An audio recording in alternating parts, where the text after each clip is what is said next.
فاجأ الفنان حسن الرداد الجميع بنشر صورة له برفقة الفنان أحمد نجيب أحد أبطال الفيلم الشهير إمبراطورية ميم على حسابه الشخصي عبر موقع تبادل الصور والاجتماعي فيسبوك.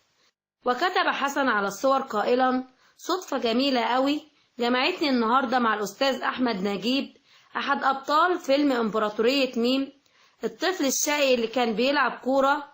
سعدت بلقاء حضرتك جدا، أتمنى لك كل التوفيق والسعادة. فيلم إمبراطورية ميم من بطولة سيدة الشاشة العربية فاتن حمامة والفنان الكبير أحمد مظهر. أما القصة والسيناريو فمن تأليف الكاتب الكبير إحسان عبد القدوس وإخراج حسين كمال. وتم إنتاج الفيلم عام 1972 لشركة رمسيس نجيب.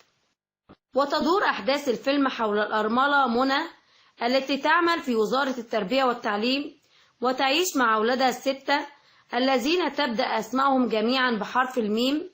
تتزامن المسؤوليات المختلفة التي تؤثر في نمط حياتها وتعيش مشاكل أولادها المختلفة بحسب مراحلهم التعليمية وأعمارهم.